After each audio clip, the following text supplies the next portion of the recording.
Morning everyone, শুভ সকাল সবাইকে। কেমন আছেন সবাই? আমার নতুন একটা ব্লগে সবাইকে ওয়েলকাম।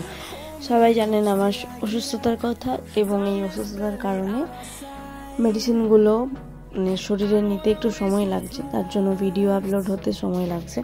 তো সেই দিনের ভিডিওর পর আজ দুপুরে পড়াতে চলে গেছিলাম। তারপর পড়িয়ে আসার পর এই যে ড্রয়িং শেখাতে স্টুডেন্টদিকে ডেকেছিলাম বাড়িতে। তো এই যে ছবিটা দেখছেন স্ট্রবেরির ছবি, এই ছবিটা এঁকেছিও বিচ্ছিরি, আর যত না আঁকাটা বিচ্ছিরি হয়েছে তার থেকে রঙটা আরও বিচ্ছিরি হয়েছে। মানে নিজেই এঁকেছি, নিজেরই বিচ্ছিরি লাগছে, তবুও আমি আপনাদের সাথে শেয়ার করলাম।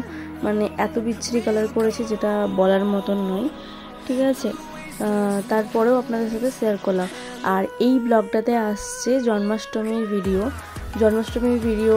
মানে আমাদের গোপলুর জন্মদিনের ভিডিও আমি আপনাদের সাথে শেয়ার করেছি, কিন্তু কিছুটা কেটে কেটে ভিডিও শেয়ার করেছি। প্রচুর বড় ভিডিও হয়ে যাচ্ছিল তার জন্য, কারণ 1.5 দিনের ভিডিও আছে, তাই কেটে কেটে ভিডিও শেয়ার করেছি আপনাদের সাথে। একটু ভিডিওটা আশা করছি আপনাদের ভালো লাগবে, আপনারা উপভোগ করবেন, তার জন্যই পুরো ভিডিওটা একটু একটু করে শেয়ার করেছি। দেখুন, আপনাদের আশা করছি ভালো লাগবে। এই যে এই ছবিটা হচ্ছে স্ট্রবেরির ছবিটা আঁকার সময় আমার স্টুডেন্টরাও আমার উপরে হাসছিল। মানে ওরাও বলছে যে পিমনি তুমি কীরকমভাবে ছবিটা আঁকছো, তুমি তো এত মানে সুন্দর ছবি আঁকো, কেন তুমি এটা রং করলে? এটা ছেড়ে দিতে পারতে, পরের পেজে আবার ভালো করে আঁকতে পারতে। তবুও আমি ওদেরকে বললাম, দেখ, খারাপ জিনিসকেও মাঝে মধ্যে একটু সময় দিলে ভালো হয়, কিন্তু আজকে যেহেতু ইচ্ছা করছে এটাকেই রং করার, তো আমি এটাকেই রং করে দিলাম, দেখ না চেষ্টা করি। আর এটা ছিল 15ই আগস্ট আমার পোকোর ফটোশ্যুট, আর এটাও 15ই আগস্টই আমি ডেকোরেশন করছিলাম। তার কারণ 16ই আগস্ট জন্মাষ্টমী ছিল, তার জন্য ডেকোরেশন স্টার্ট করে দিয়েছিলাম।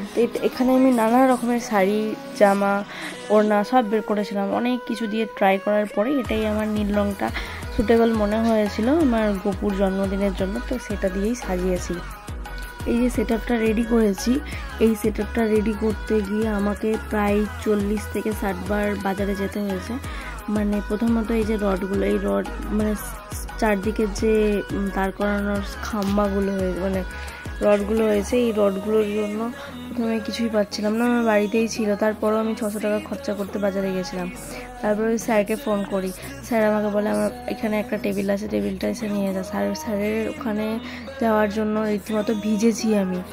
মানে অসুস্থ থাকার পরেও ভিজেছি আমি, মানে ডাক্তার পুরোপুরি বারণ করার পরেও আমি এটা ভিজেও সেখান থেকে গিয়ে স্যারের কাছ থেকে টেবিল নিয়ে এসে তারপরে এটা রাত 2টো পর্যন্ত সেট আপ করেছি, রেডি করেছি।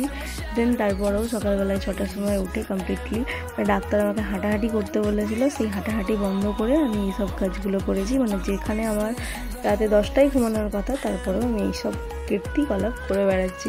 এর কারণে আমি বাড়িতে বকাও খেয়েছি। কিছু করার নেই, 1-2 দিন করাই যেতে পারে, কারণ আমার গোপলুর জন্মদিন। এখন হয়তো অনেকেই শুনে আবার বুঝতে পারছেন যে আমি আবার জ্বরে পড়েছি। তো আজকের যে ভিডিওটা দেখছেন এইটুকুই থাকবে। তো যদি ভিডিওটা ভালো লেগে থাকে প্লিজ লাইক, শেয়ার, কমেন্ট করে জানাবেন।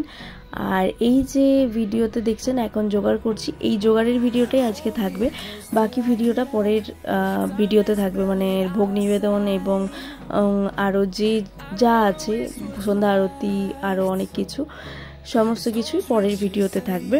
আমাদের বাড়িতে কোনো পুরোহিত দিয়ে পুজো করানো হয় না। অনেকে ভাববেন হয়তো যে নিজে থেকে পুজো করে, কেমন কি পুজো করে। হ্যাঁ, আমার মনের ভক্তি থেকে আমি এই পুজোটা করি।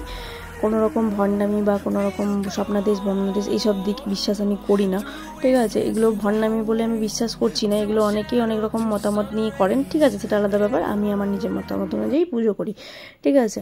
তো আমার ভালো লাগে তাই আমি করি। Tata, bye bye.